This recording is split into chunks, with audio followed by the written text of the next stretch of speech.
I want to take a minute to say thanks so much to our sponsors, B&H Photo and Video, and Sony for these incredible new podcasting mics that they gave us and all of our podcast guests this season.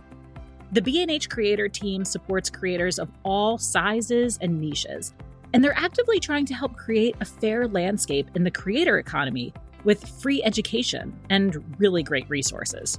Make sure to follow them on social at bh.creators on Instagram and bhcreators on TikTok. They're regularly hosting events, and they partner with communities like ours at Wonderful to support the work we are all doing together. I started talking to myself quite literally out loud. And I remember asking myself, what is it you have to say? In a very exasperated way, as if I was traveling with somebody who had been complaining the whole time and I'd been steamrolling them. There was no pause. There was no momentary, let me think about the answer and calculated response. It was, what is it you have to say? And then the answer just flew out of me very loudly. I don't want to get married. Did you know that women make 85% of travel decisions? Whether booking a trip for our families or cleaning the hotel rooms, women are the backbone of the travel industry. But the people we see in travel shows, marketing, and leadership, they don't look like us. Now we're cutting through the noise to talk to the changemakers, the trailblazers, and the women who make travel what it is and how we can make travel better for all of us. This is 85%. I'm your host, Beth Santos. Hey everyone, it's been a minute since we last connected, and I'm so excited to kick off a second season of 85%. A lot has happened these past few months since we had our last season. First of all, I had a baby. Yep, another one. Bo Alexander was born on January 29th, just a little bundle of joy and my third child. Being a mom of 3 is exhausting and exhilarating. It's every bit as chaotic as they tell you, but it's also every bit as loving and exciting. I saw a magnet once that said that being a parent is like having a small army around all the time, except it's an army that you created yourself. I'm really loving having my small army follow me around when there isn't major fighting among the ranks. I also released another baby, one I had been working on for even longer than 9 months. That was my book, Wonder Woman, which published with Balance, a Hachette imprint, in March. Wonder Woman is so much more than words can describe. I like to call it part travel guide, part manifesto. Others have called it more of a philosophical nonfiction. It's the book I believe every woman should read before she travels alone. Not because it's going to scare you with data about how traveling solo is unsafe, which is what a lot of articles about solo female travel do, but because it head-on combats some of the biggest myths that women are told when they travel alone. And it does it in the most thoughtful, supportive way. And it's funny and entertaining. Oh, and it's also available as an audiobook, which you might like since you're apparently the listening type.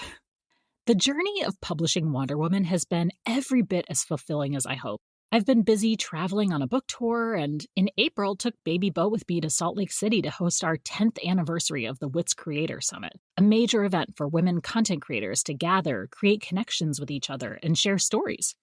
I'm also working on a TV show concept called World Herstory, which showcases different destinations through the eyes of the women who are building those places, chefs and hoteliers and entrepreneurs.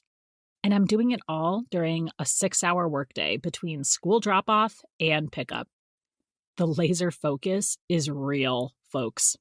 Speaking of laser focus, we're going to do things a little differently around here in this season.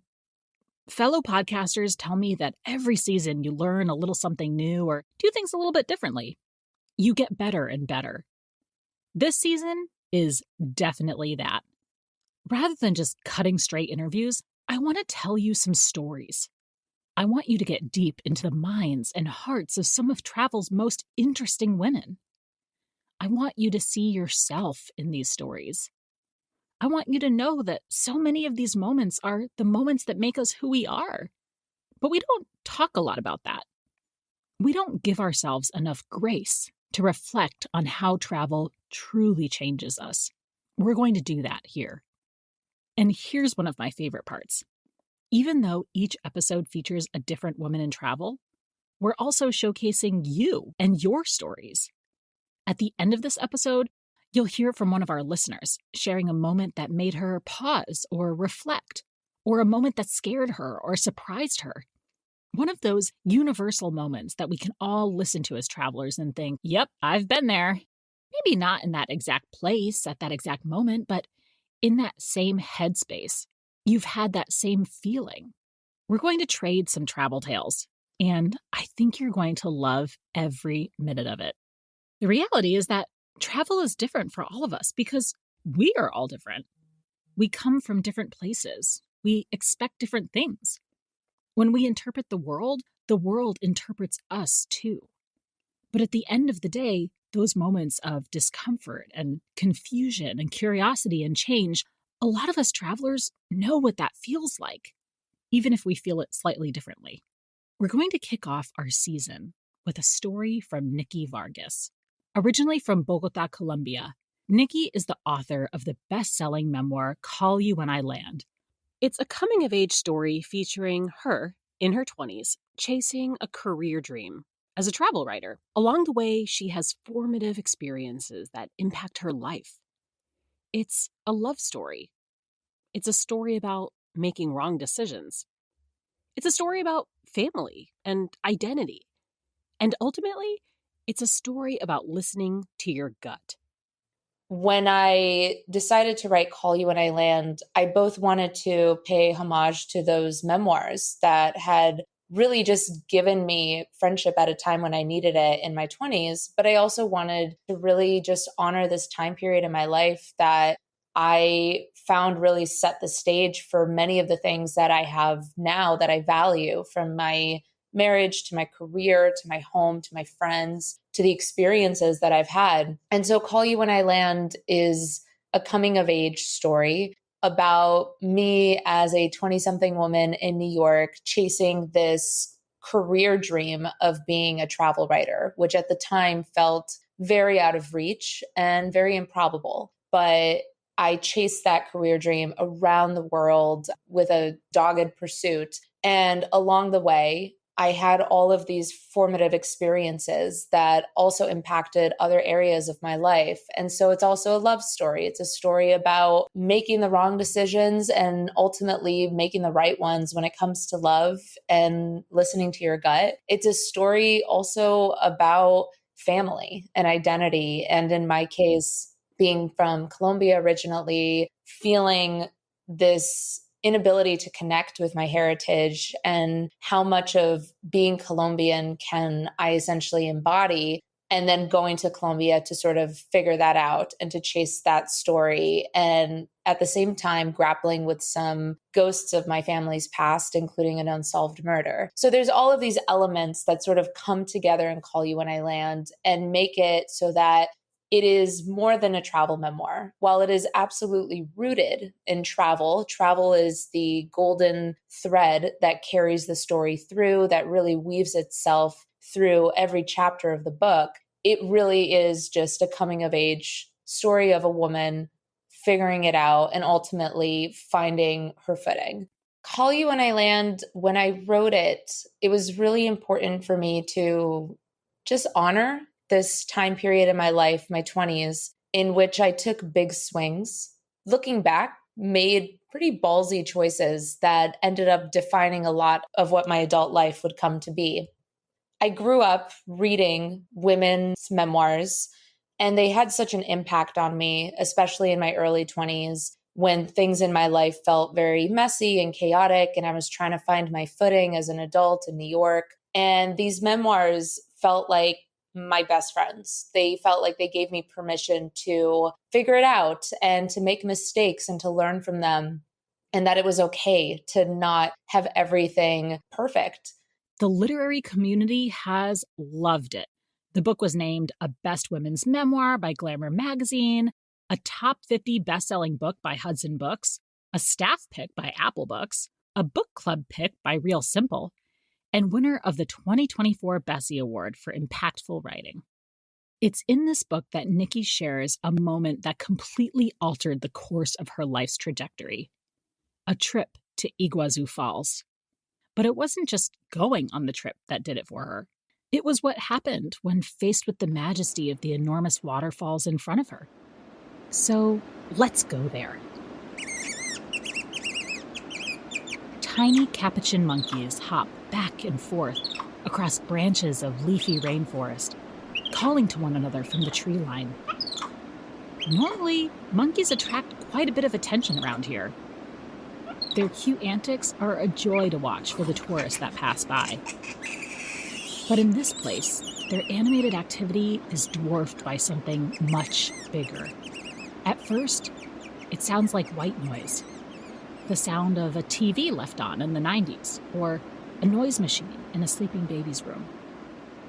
But as you approach the steel rail guiding you alongside a cliff walk, you realize that the sound is much grander than that. It's the unmistakable fury of the world's largest waterfall system. Nikki Vargas is in Argentina, and she's gazing at Iguazu Falls, one of the 7 natural wonders of the world. I remember I went and I got a pastry at some local shop, and then I caught a bus to Iguazu National Park.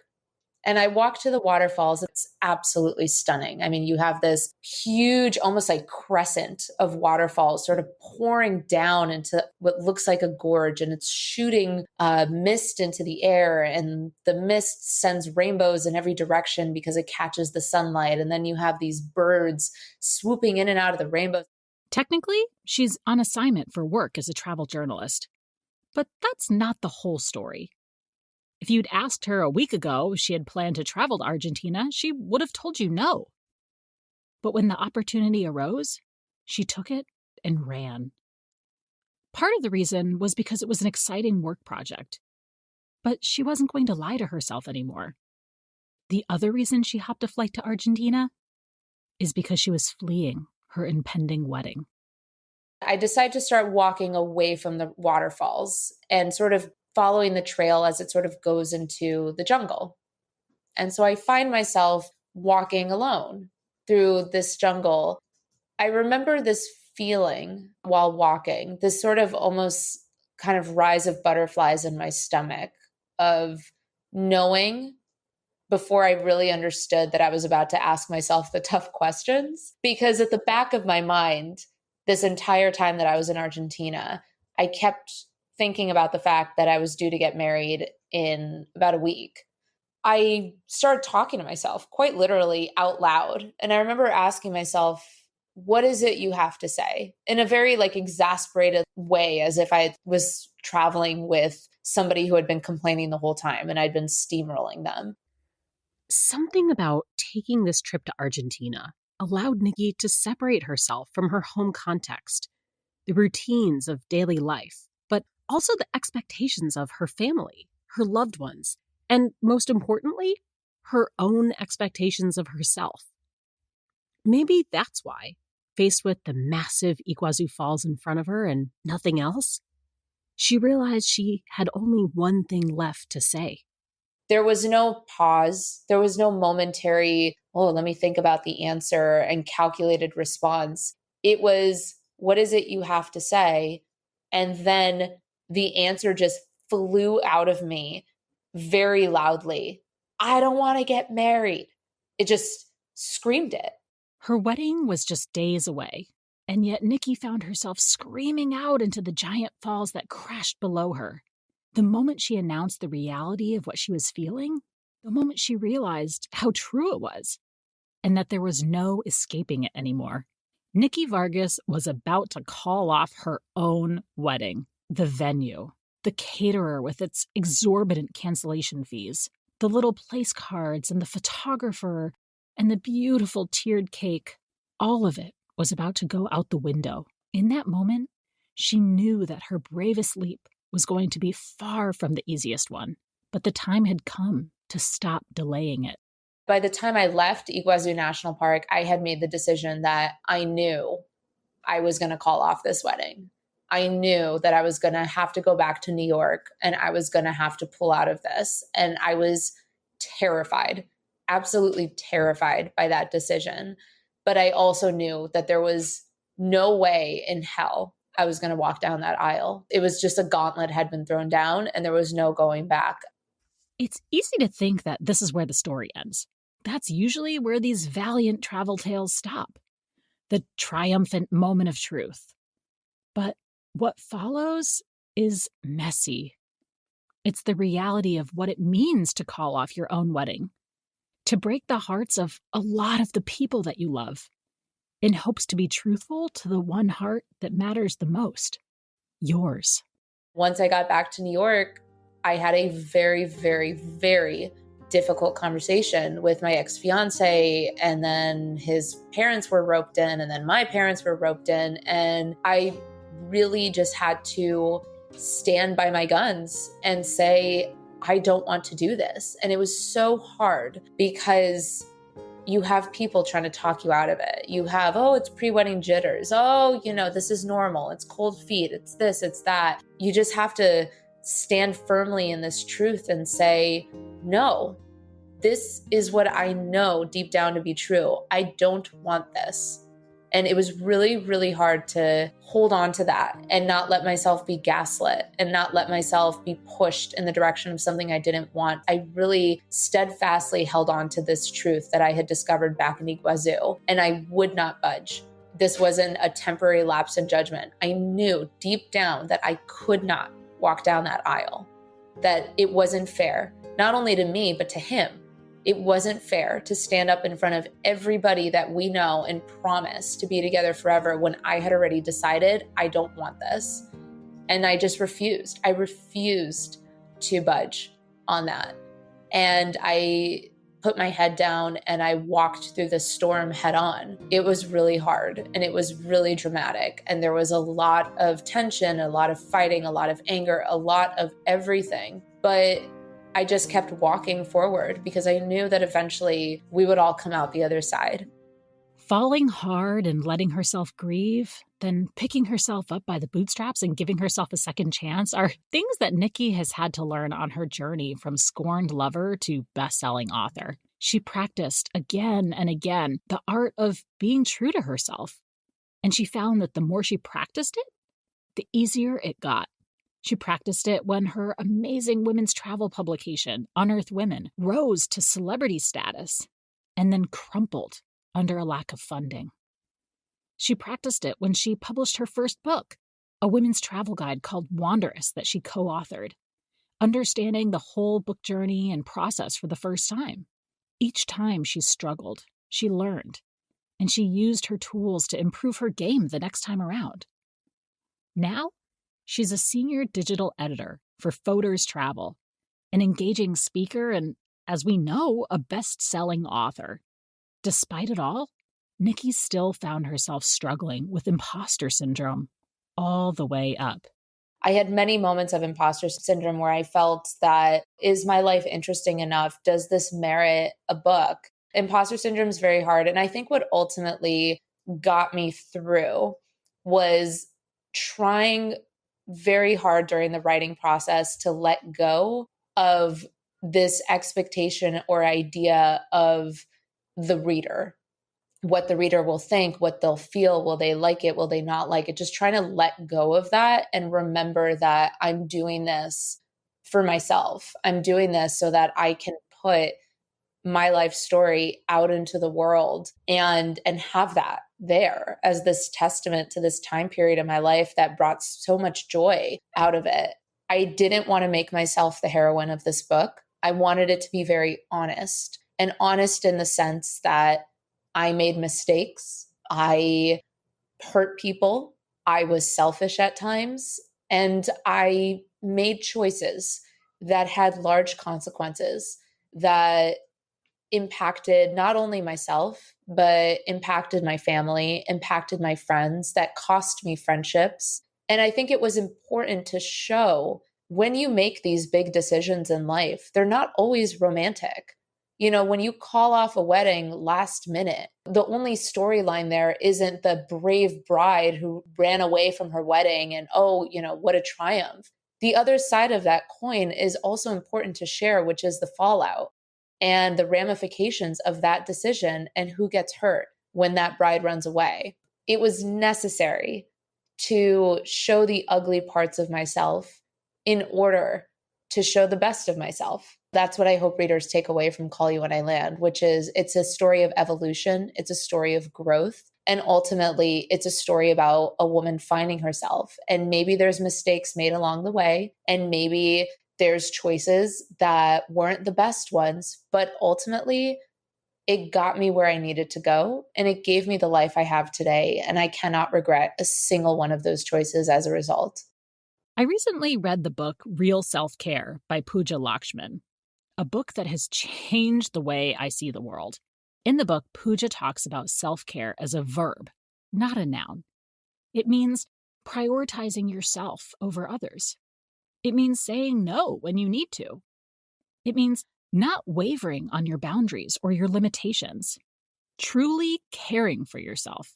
In a lot of ways, Call You When I Land isn't just a book about a 20-something who calls off her wedding. It's about a young woman who, despite everything the universe is telling her, decides to bet on herself. And it turns out that betting on herself is what led to a lot of happiness later. I didn't know when, I didn't know how long it would take, I didn't know what the other side looked like, but I knew that there would be another side. And I just kept moving forward. Having gotten married to a different man and now being 36, I really am so grateful to my younger self for making that decision, because when I walked down the aisle last September and I saw Jeff standing at the other end and I said those vows, everything about it was so pure and so honest and so beautiful. And I'm just so glad that I saved that moment for myself, that I didn't have the first time I walked down the aisle and stand up there in a wedding dress and say vows be a complete facade. And I'm so glad that my wedding, my first wedding, wasn't a lie. I went through the storm, I came out the other end, and I saved this beautiful moment that should be cherished and honest. I saved it for my future self so that when it did happen, it was absolutely perfect. If I could go back in time and hug that girl walking in Iguazu, what would I say to her? And when I was writing that, I just had such tears in my eyes, this like image of being able to go back and throw my arms around her and be like, I know what you just said is absolutely terrifying, but I promise everything is going to be okay. As we wrap up, let's take a minute to reflect on some key takeaways from Nikki's story. Number 1, embrace your unique perspective.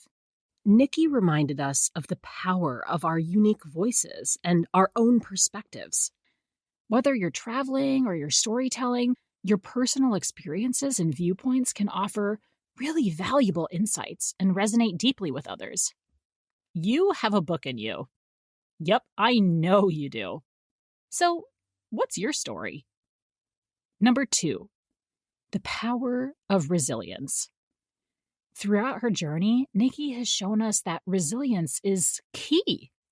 Whether facing challenges in travel or in life, we have to stay determined, adapt to changing circumstances, and continue moving forward with courage and optimism.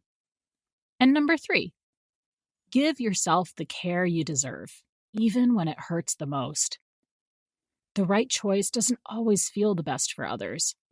But self-care means prioritizing you and your needs. Don't be afraid to set boundaries and say no. It hurts sometimes, but more often than not, it's a gift that you'll open in the future and be so glad you did. Thanks so much to Nikki for sharing her stories and her insights with us. But there's more, so hang tight. If you want to learn more about Nikki or purchase her book, Call You When I Land, have a look at my show notes for all the links that you need. And now, here's my favorite part, our community wander stories. Each episode, I'm sharing a story from you, one of our listeners. This one comes from Melissa at aSoloWomanTraveling.com. She shares one of her favorite stories when she was traveling alone. and I think you're going to love it. Hi, this is Melissa with A Solo Woman Traveling. I wanted to tell you the story about when I was first starting to solo travel. I was in Slovenia, and I showed up at Lake Bled train station on my way to going somewhere in Austria. And I'm waiting for the train. There's not a whole lot of people around because it was off season in October. And this older woman kind of was looking around as well. And we're both just standing there. And she kind of comes over to me. I think she just instinctively knew that maybe I wasn't from there. And she says, "Are you going to Austria?" And I said, "Yes." I'm going to Salzburg. She's like, "Well, I think the train's not coming. So why don't we take the bus? I think there's a bus that's picking us up over here. Let's get on the bus and go." So we get on the bus. We then get to the train. And on our way to Austria, I started to talk to this woman about how I loved being in Europe and how, someday I really, really want to live there, but I'm American. I have no other way to do it. She looked at me and she's like, "You can do anything you want to do. Just put your mind to it, find a way." And that really resonated with me. And I went back to America and figured out, how am I going to do this? I don't have any job opportunities. I don't have any other way to do it.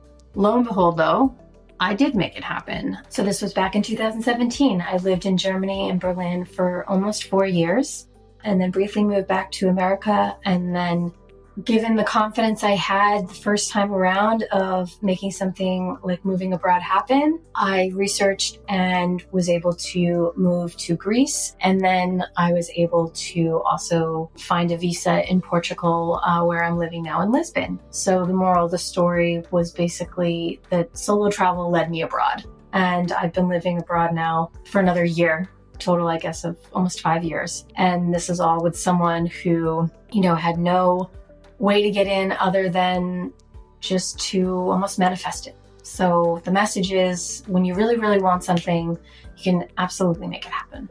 Thanks so much, Melissa, for sharing your story. That was amazing. And don't forget, if you want your Wander story to be shared on the 85% podcast, we want to know all about the moments that have made you who you are today. Go to 85percentpodcast.com, scroll on down to the community story submission section, and maybe you'll be on our next episode.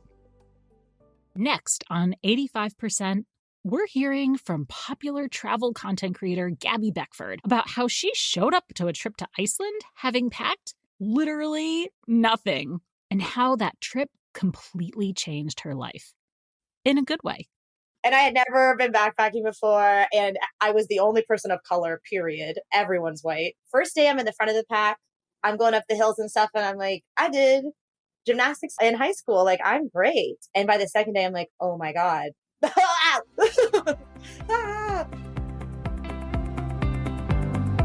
Thank you so much for listening to 85%. Make sure, if you want to follow along this journey, you hit that subscribe button wherever you get your podcast so you can keep up with new episodes as they drop. Of course, we want you to follow along online as well. Go to 85percentpodcast.com. That's numeral 85%, all spelled out, podcast.com. Or you can follow me on Instagram at MaximumBeth. Catch you next time. Safe travels, everyone.